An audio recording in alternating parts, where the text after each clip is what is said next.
I feel like so many games I see Clockwork just looks godly. There's so many games where he's just the killer of both supports because they don't pick a tanky frontline for it. Their tanky frontline is a Bloodseeker, 3 very vulnerable heroes versus Clock, as it's actually the mid hero found by the Clockwork. Kilomancer has got him. Oh, yeah, they find Copy. They'll get him. They're gonna try and kill the Siphon, attempting for a second one. That's ambitious, but they'll at least be able to pressure him away. So, yeah, that's really the biggest scare for me, is that the mid player, the mid hero, is completely countered by a 4-position Clockwork. So, Meta4Pro, I think their lineup can work, can synergize together, and this AA is a beast versus Alchemist through most stages of the game. But I think that part where there's the 2 problems can actually be quite problematic, where it's not only just an Alchemist you have to hit with AA Blast, but it's also the Death Prophet. And I feel like Uker can actually apply a lot of pressure in this game if he's given the space. And then Runic is going to get the space. It's going to be like back and forth where both of them are going to be playing off of each other. And Alchemist versus Wraith King matchup, it's good for Alchemist. You just get so much gold whenever he summons the skeletons in those fights. And we will see him go for that Battle Fury SNY build like Brian was talking about. So I like this Alch. yeah, because pretty much outside of the Ice Blast, you don't think there's too much to worry about? No, I mean, the Rupture can be a little annoying at times, but if you're farmed enough, you don't care. Yeah, you just stand there. Here's if you're ruptured. Yeah, you stand there. They're gonna have to come to you. And there's also a Death Prophet that they do have to worry about. So, a lot of different damage instances that burjui can get online. And I'm worried. I'm really worried about Copy. That's kind of my biggest thing, is that this mid Grimstroke, Copy had a bit of a rough game when he was playing the Void Spirit, and he was going super aggressive with that hero, and he was getting caught a lot of the times. Grimstroke is a hero where it's all about positioning, and you're first there's a lineup that can punish that positioning super hard. So, yeah, quite concerned for him. What about up top then for Zip Zapper? We saw him have a bit of a tough time on the Sand King last game. Is things going to be a bit easier for him on the Bloodseeker in this lane? Yep, should be a lot easier. This used to be a pick versus the Alchemist. I think at what, even at TI like 8 it was that people were picking it. It was a little bit of a different concept, but the fact that you still have super high base armor, you do pure damage, you're able to trade right clicks with him very nicely, it's always going to be a pretty good lane for Zip Zapper. Yeah, we'll see if he's able to find a bit of a better time this time round. Yeah. Solid lane too with the Shadow Shaman. Acid Spray does hurt you quite a bit, and Witch Doctor is one of the best supports. Let's hope Keptus don't walk. Oh, he stepped back up. Oh my God! Is he gonna die to a cat? Okay, the cask is. That was close. Jesus, I can't believe he walked into the Acid Spray. Oh, Zip Zapper. I mean, both of them getting very, very low on this top lane. Have they got any salves? They haven't. They've just got tangos hit. Don't. They played a little bit too aggressively in the first acid. They literally just sat in the whole duration of the first Acid Spray getting hit. Need to be a bit more careful, as they want to be doing a lot better in this lane. Like, Zip Zapper does not want to have 3 last hits. He wants to be confidently playing in the Alchemist's face, not being at risk or at fear of the Maledict because he's healing off of his passive. This is a concern for the Bloodseeker for sure. Now we see him mid. Pretty even. I guess Puck's getting a little bit ahead. But Puck should win this. Yeah. Yeah. You can just read every single stroke. You're going to win the Harass War as well. You're going to win the Regen War. Very good Puck matchup. As Kilomancer is going to actually smoke, so it is under a ward. So it should be read there by Copy, yeah, but he can still kill this. Surely. We hope. This Kilomancer is going to be very patient, it seems.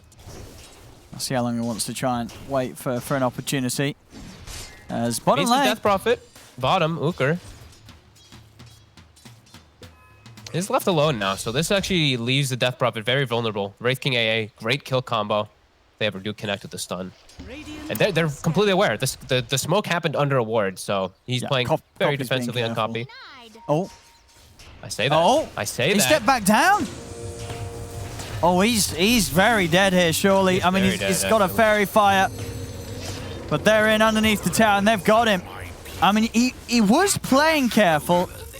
They did drop a scan as well. Maybe he just felt that the clock had given up and wasn't there anymore. It was pretty persistent by Kiloman. Persistent. He stayed there for a solid 40 seconds or more, 45 seconds. So, yeah, must have just caught him off guard. As the Bruins double-checked because of the Clockwork rotation, they'll be able to get that one guaranteed. Really good stuff there by Kilomancer. And they're not actually able to pressure Runic at all top. I thought they'd be able to actually with Bloodseeker a bit better, but somehow he's just absolutely free farming up here. I don't think it should be that one-sided. I feel like Bloodseeker, they messed up just too hard on that first wave. And now it's snowballing. Oh, look at the pull. We get the side pull. Yeah. Yeah. But Alchemist can just ask to spray it and farm it under the pull. Oh, that's true. Actually, yes, it's even going to set up for him to get some of the neutrals, yeah. Especially with the summoner being there with the extra skeletons. He got all the last hits. He got all the bottom last hits. They were able to get the kill on Zactal. Killermancer was able to set up. He does die, but they'll happily take that as Killermancer throws his body in to secure the kill on the Wraith King in the lane. How is Uker? Uker's like level 5, and he was left alone bottom for a good 2 minutes. He got a lot. He may have just given his life. He may have just died to Vyacheslav alone. Oh, he'll turn with the Siphon. Meanwhile, they will lose Atu Fix. Uker? He actually did die to Vyacheslav. Vyacheslav's going to die to Killermancer, though. The trade's going everywhere. A lot of back and forth brawling already. That was so Uker just... Okay, whatever. He literally just gave his life. Yeah, because we were watching the kill somewhere else. I saw his life go down when you said that, and then it stopped going down. What happened? Did he sort of just turn back in, or? He turned back in. He was like siphon baiting in a way, and then AA just popped Mango and used double spells and just killed him under it. So slight mistake by Uker, playing too confidently and giving the AA kills, which matters. AA kills do matter. As top. They're going to try and turn on Runic, but there's still a Maledict on the Zip Zapper. He's got to be careful about the damage he takes, as he will be fine. I actually want Vyacheslav to be pretty greedy right now on this AA. After he just got given these levels, he can get a pretty decently timed level 6. Mid, copy. We'll play nicely around the coil. Oh, he was able to get the haste rune. He was able to, he's going to die though, but he got the rune. And now Killermancer is he in trouble? Have they got another stroke? Oh, they do. Lovely angle there from Copy. Yeah, they're able to pick up both the kills. And he danced. That was really nicely done. Him dancing inside the coil, avoiding the clockwork before all that kicks off too. Really well played by the side of Meta4Pro. Top. They're going to go on Zip Zapper again. And he's got the stick charges though, and he's got the backup. Copies in, as well as Keptas. They're going to turn, start running straight towards Runic with the Inkswell setup. They're going to be able to get him. Some good moves here as Copy having a good start. After that, some pick off around the mid. Those moves in the mid lane and then the subsequent rotation to top. It's looking pretty good for the Grem. Yeah, and he's just going to do the normal build. This might hurt him a bit. He's just going to do the E-Blade Rush, which we've seen, the Topson build. I actually wouldn't have minded like Force Staff or something, maybe more protective since the clockwork counters him so hard. Copy. As he's getting surrounded. No, we'll spend up on the Ghost Scepter portion at least. Yep. And okay, so they are giving Vyacheslav a little bit more experience, though. We're seeing this AA get level 6 after this creep wave in mid lane. So 7 minutes and 40 seconds he'll have it. Necroman's trying to punish it, though. He's going to drop the Dream Coil. With the Rocket Flare. He's going to have the burst. He's got another orb. And Salve. The Salve will save him. He's away. Unless Killermancer can close the gap, but I don't think he can. Nope. The AA lives. And hit 6. So very early time. So now they can actually set up a lot of global kills. They also have Rupture available on Zip Zapper. So all 3 lanes can actually set up a pretty nice AA blast.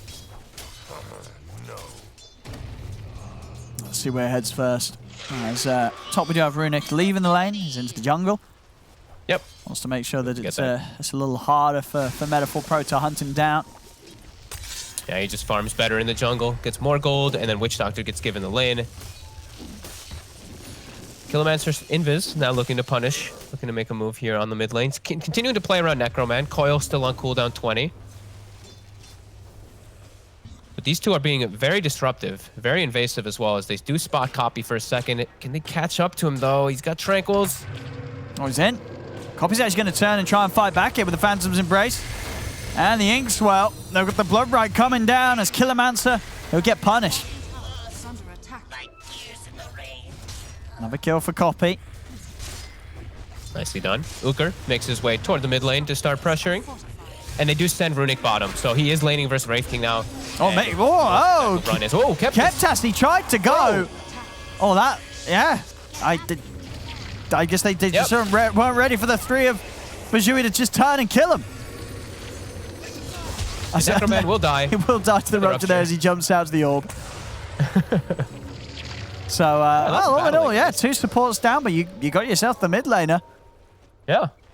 Tower gets protected too. The Grimstroke and Bloodseeker very good at de-pushing this, so that's solid.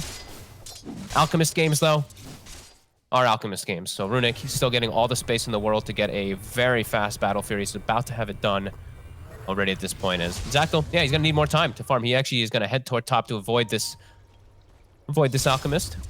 And we will see bounties being set up for. Kilomancer can't quite make the aggressive move to take the opposing 2 bounties, but they will get theirs. And that is the Battle Fury finished. All right.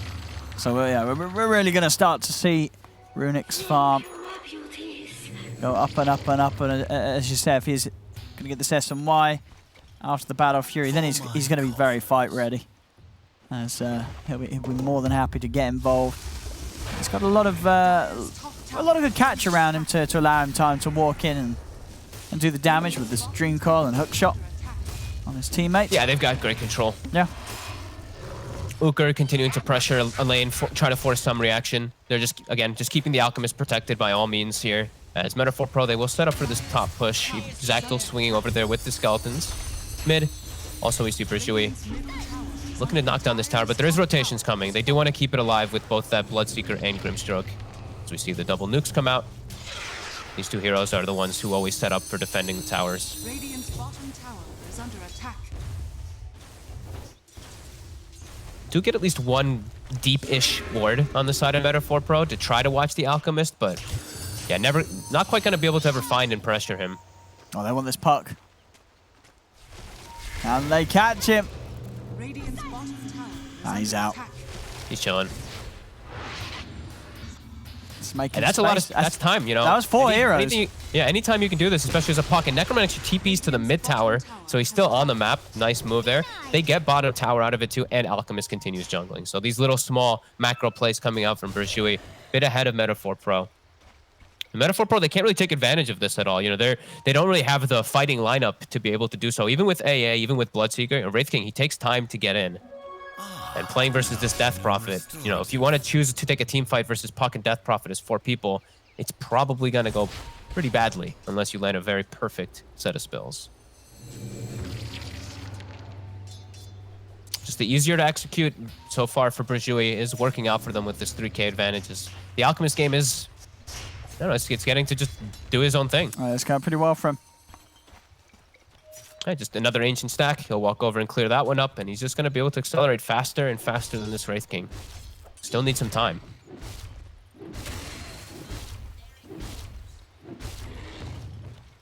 I mean, and sort of passive play, is that always going to favor the Alch? Or is it going to favor the Alch until a certain point?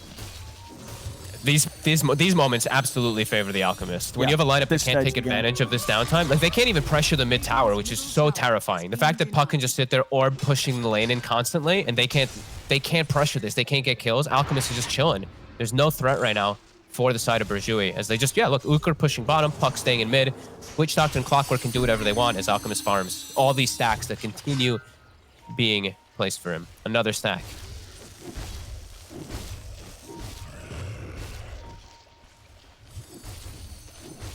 No, they're just completely on their side of the map, Meta4Pro. No moves being made aggressively. They can't evade.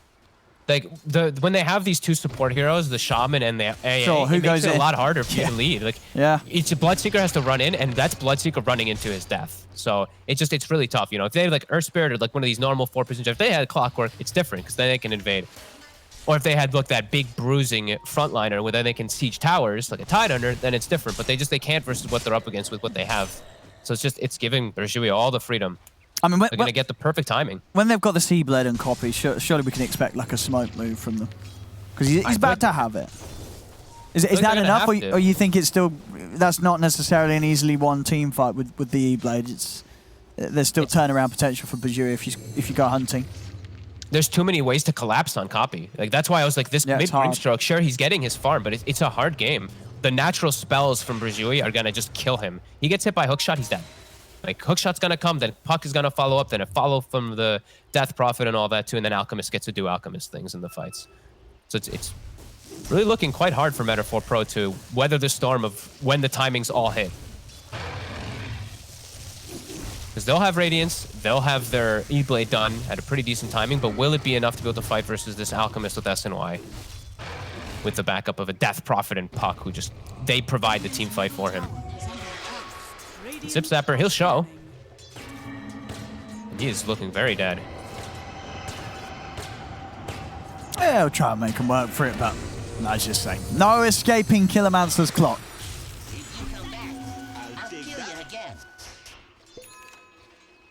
As there we go. So SNY done on Alk. He's ready to get involved. I mean, I'm sure you say he's happy to keep on farming. Runic, once he has the BKB on top of the SNY, he is going to be invincible in these fights. Yeah, it's just the speed that you get these items. It's, you know, it's not Alchemist as the hero, as Brian does always say. It's how the frequency and the speed that you get everything that it really just makes the hero the hero. You know, these items, there's a reason that it takes so long to get them because of how impactful they are as an Alchemist, especially. Yeah, he just has free timing. He's just, by the time AA ult gets casted, he's gonna have BKB. They haven't actually gotten the opportunity, even though Vyacheslav, he hit 7 minutes and 30 seconds, or 7 minutes and 50 seconds. They haven't been able to set up a gank onto Death Prophet or Alchemist.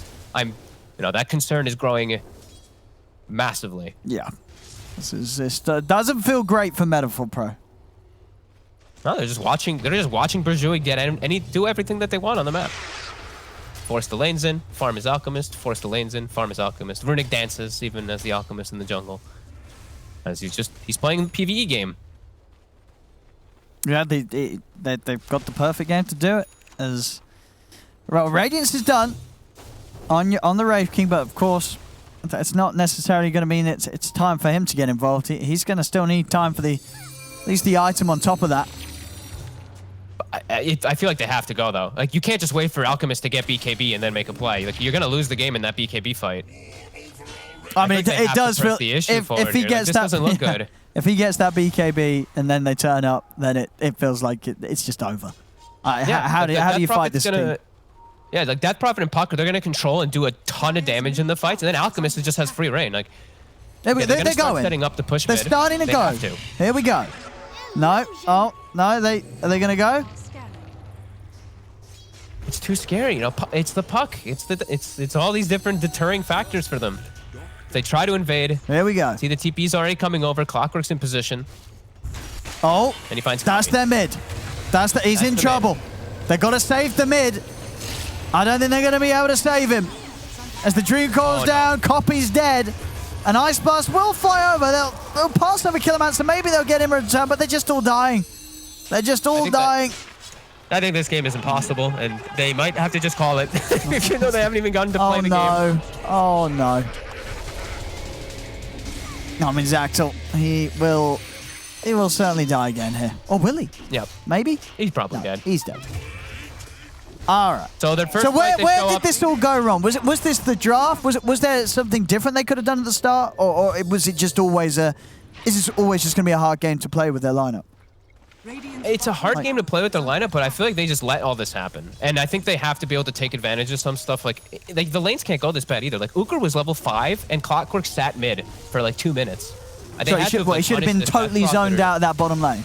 Yeah, they had to have addressed like the lanes a little bit better and they had to do something. Like the game is legitimately impossible for them now. There's just no way that they can deal with this. Let's check the Dota Plus. Dota Plus says no.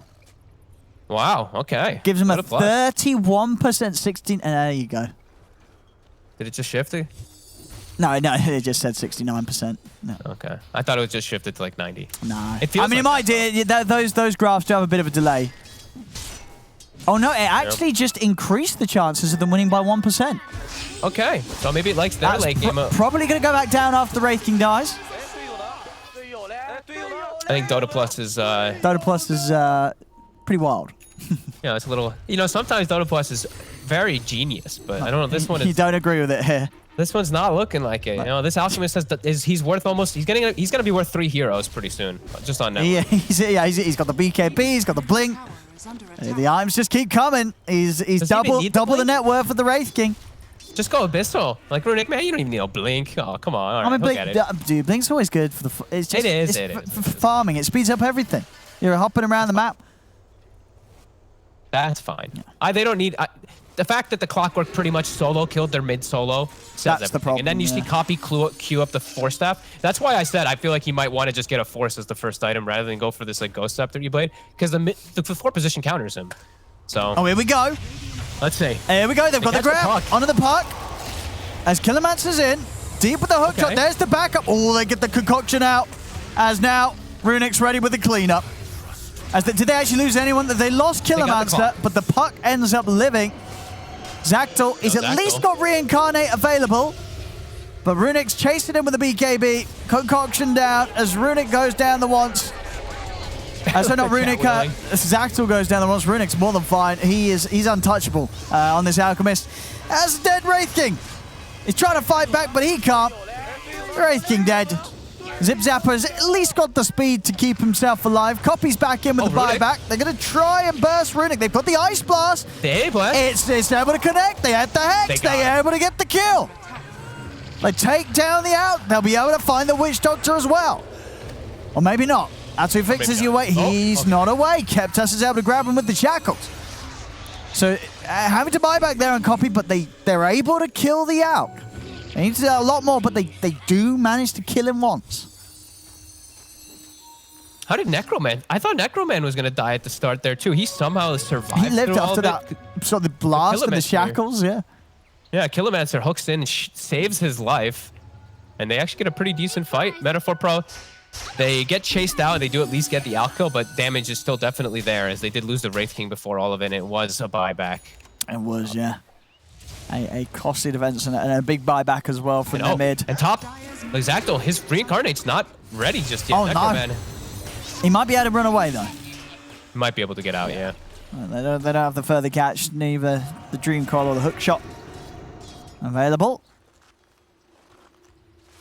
Now it's 81%. Okay, it's starting to feel the pain.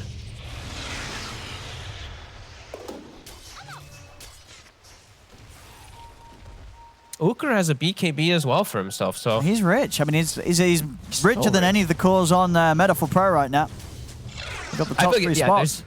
When you have an Alchemist in your team and all 3 of your lanes have won as well, that's a testament of its own. There's big problems that the Meta4Pro definitely have to look to be able to fix. As Uker, maybe they can actually find him down here. They did have vision. They did see him for a second, but he also has vision of the AA, and he's turning himself. Oh my God! Have you actually? He's going for the old shard on the AA. Is this a pretty decent shard? It's okay. It's really good versus like blink daggers. Yeah. It's a pretty decent upgrade anyway, but it's not going to change anything, I don't feel. Zip Zapper. He gets caught by the 2 of them. They do have the catch though. Onto the puck. They get. Very nice. They get the kill. They're going to be able to. Are they going to be able to find Killermancer as well? They're not. No further disable available. But I mean, they'll take those trades. A 1-for-1 trade like that, whilst being 20k down. That's not a bad thing. Radiant's bottom tower. Very nice stuff from the 2 supports, catching out the puck. As Uker, he'll be able to pressure down bottom by himself, it looks like, with his exorcism. He's very alone though. Maybe they can punish this. They have good vision down along the area too. So if Uker stays too long, maybe they can actually set up for him. The AAA is running near. He wants to commit to finish the tower, but as you say, surely this is going to cost him his life. It will. That was unbelievably greedy. And it's a good thing he gets punished. Thank God, Meta4Pro. That's level 12 now on AA. So small things. They're starting to get some hopes. But this out. Very small ones. Runic's got his AC complete. Oh boy. Yeah, an item every 2 or 3 minutes. Good old Alchemist. It's completely uncontested. Got all the space in the world this game, man. He is making the most of it, Runic. We see Necroman. He's prepared for the next situation. He's actually gone for a defensive item. He's not going to get caught by that Shaman again. He has the Aeon Disc locked up and ready to unlock as soon as they do make the move on him. to protect himself. They're going to try for him. See if they get the counter, opening. Setting it up, ready. Oh. Let's see. Can he disassemble? They get the Hex. There's going to be... Oh, big hook shot comes in. As Killermancer is able to jump forward, they turn with the coil onto the two of them. The Death Ward is down. As Keptas will fall, Runik's ready to join the fight and clean up Zip Zapper, and he's ready to start chasing for more as they make a move immediately over towards the AA. They find themselves a third. That was Necroman with the disassemble. He just he unlocks his components, makes the Aeon Disc, gets silenced almost immediately after it does come out from the Grimstroke, but is able to reset from that Killermancer hookshot. Nice play by Necroman. Just cute individual things. Love seeing that. And into the Roche they go. This will be theirs. No question about it. Nothing that Copy and Zactyl can do. Zactyl, he has got his BKB, but it's still it's rough when you sort of see the progression from this raking in comparison to a free farm out. As here we have it once again, as you say. Beautiful. Full bait in on the puck and boom. Eon's out, he's away. And of course Killermancer again coming in to give them the safety to turn it around. I didn't even notice that he actually picked up a bottle delusion rune right there and actually gets to dispel off the next thing as well afterwards. A little bit of RNG fortunate for him to get rid of the silence too, but nice play there either way from the Aeon Disc. Just predicting the play, predicting the smoke. As Uker immediately runs to bottom lane, and there is a lot of Meta4Pro heroes. They might be able to snag him again. No, he's given something here to Meta4Pro. As in a game where they're eternally falling behind, at least they're able to get these kills with the Death Prophet. Yeah. And we will see Runik. He has a Swift Blink. So that's why you can buy these Blinks nice and early on, as we do have those beautiful upgrades. That's pretty scary it's pretty scary on an Alk. Yeah, he's just going to be charging in. He's going to be a really lot of speedy damage. with Chemical Rage with Swift Blink. He's going to be past the movement speed cap, just sprinting at heroes. Kind of fun. Yeah, they will kill Uker, but still need some space. Still need a lot more out of the map. It's still 27,000 gold advantage. This is what, because I was all mid. Killermancer's in, and he's found Copy. He's straight in on the Grim. Can they get Copy out of it? They cannot. Copy's down. Zactyl's going to head straight over, see if he can turn things around as he's in onto Killermancer. They get the life of the clock, but Runik is in with the stun. He's over towards Zip Zapper. Zip Zapper's got. And now Vyacheslav, he's also gone as well. Too much damage there as Runik steps up and swipes him out of the game. 615 movement speed or so, I think I saw with the Swift Blink. You can't run. You cannot run. As 4 dead. Uka respawns, comes and joins his team. Dig themselves up a bounty rune as well with their nice shovel for the Alchemist. And now with Exorcism. Oh, he's so close to 18. He's going to wait for it. Wait for one more creep before he pops that Exorcism. And he will. Gets level 3 ult. Pops it. Yeah. Going to buy back on the AA. See if they can slow him down with maybe a well-placed Ice Blast. Just don't stack the two of them. Death Prophet as well as the Alchemist to stand on separate sides of the fight right now. Alchemist actually just waiting in the back, letting Uker siege, ensuring that they don't get hit by a double Ice Blast. Actually, they're going to back away. They're not going to try and push it too much. Meta4Pro is going to try to smoke out, as there is no Death Prophet ult. The Alchemist still has Chemical Rage, but if they can keep him chain CC'd, they could actually kill this Alk. See what they'll find. They'll find Killermancer, not the target they wanted. No, and he's still got his BKB ready. So Pops, he's able to get the hookshot off before he dies. You got Runik just tearing through these supports as Keptas and Vyacheslav immediately taken out. The Death Ward doing work against Zactyl. Zactyl will fall the once. Copy's being kited off to the side here as he cannot get over and involved, as they're just going to fall one by one. And they've got to call it. Yeah, it really is over. It's that they couldn't do anything. They could not do anything here. Alchemist, full free